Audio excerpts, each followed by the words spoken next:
Ladies and gentlemen, today a review of Ant-Man and the Wasp Quantomania.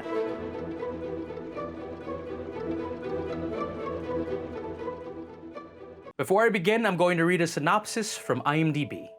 When Scott Lang and Hope Van Dyne, along with Hope's parents, Hank Pym and Janet Van Dyne, and Scott's daughter Cassie, are accidentally sent to the quantum realm, they soon find themselves exploring the realm and interacting with new strange creatures.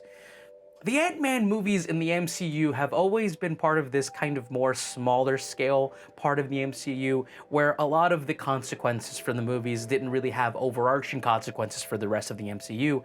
With Quantumania, that completely changes. Paul Rudd Scott Lang will now be facing King the Conqueror, who will be the MCU's new giant villain. Now, while I absolutely enjoyed a lot of this movie, and I can see why audiences are responding pretty positively, however, I do believe that this transition from kind of smaller scale, not too much consequences for the MCU, to kind of bigger scale, almost Avengers level movie, really hurt the outcome of this film. There's just so much this movie has to try to do, so much that it has to introduce, that it all just kind of falls flat for me. Now, I do think that a lot of it works, but because of the just denseness of it, I do think that some characters get a little shortchanged, and I do believe that some plot points really do fall flat in the end. I cannot speak more highly of Jonathan Majors' Kang. He really is a really incredible actor. Jonathan Majors, who is shout out a hometown hero of mine, he is from Dallas, is just incredible. His complete demeanor and work that he has done to make Kang not just kind of an overbearing big bad, but more of a subtle, domineering presence is really good. He's absolutely perfect for that role. Paul Rudd is always charming. He's very charming and funny in this movie as well. A new addition here is Katherine Newton, who plays Cassie, Scott Lang's daughter. Ultimately, I do think that she was really good in the movie, but at the beginning, the first two acts of the movie, I really just didn't feel the father-daughter chemistry between her and Rudd. It felt as if that they were estranged and didn't really know each other. And I guess that actually kind of fits for their characters, but ultimately for most of the movie, I just didn't feel the relationship had any warmth whatsoever until the last act. Peyton Reed, who is the director for all three of these movies, I think in the first two movies did a really good job of balancing humor, action, and a kind of poignant story about family. That's kind of the through line for all of these movies.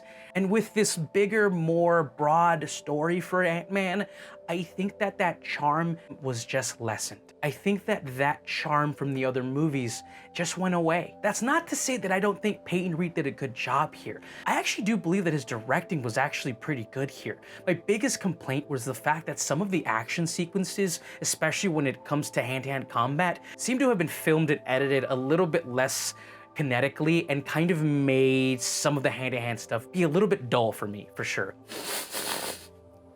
But the world building, the world building was really good. You really did feel like you were in this grand other world where there was new creatures and there was new things happening. It really felt like you were in a Star Wars movie for just a little bit. I did like most of the sceneries, the production design. It really did feel like you were looking at one of these really old like rock and roll posters from back in the 70s and 80s that like had these huge swaths of just beautiful stars and constellations. It was really beautiful to look at for sure. But I will say that there are also some parts of these special effects that were not very good, especially for one key character that was just really bad. I'm not going to mention what that character is, but if you've seen other reviews, you know exactly what I'm talking about. It was just, that character was just not done well. This CG character felt completely flat, and I think it was played up for humor's sake and just didn't land, and when it was ultimately in front of me in the theater, it totally just felt really cringy, and I didn't really want to watch it anymore. I give Ant-Man and the Wasp Quantomania a 6.5 out of 10. I do think there's a lot to enjoy about this movie. There is definitely a lot of laughs throughout. The performances, I think, are actually really good. Jonathan Majors' Kang is spectacular. The amount of emotion that he brings through the character is just incredible. Paul Rudd is always charming. I just think that this movie is just weighed down by what it has to do. It has to do so much. Introduce the quantum realm. Introduce Kang. Tell the further stories of the Lang and Pym family, and try to be fun and as charming as the other Ant-Man movies. There is wonderful set design and incredible effects. A lot of this movie is really beautiful. But there's also some CG that is done really poorly, especially for the one character that is just egregious. I can see why audiences are actually responding to this movie. It is fun. There's fun to be had here, but the script and the story are just so filled to the brim with exposition and the introduction of new characters that you just forget about.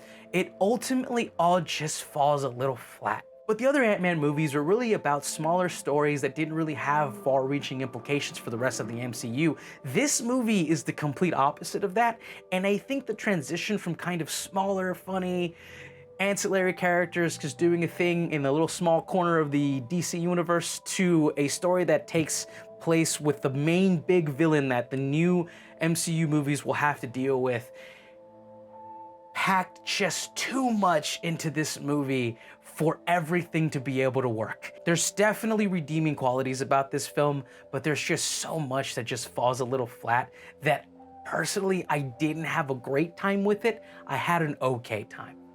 Thank you so much for watching. If you've made it all the way to the end, thank you so much.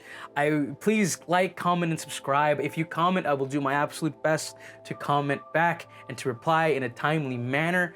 Thank you for following me on this journey. I appreciate that. Thank you.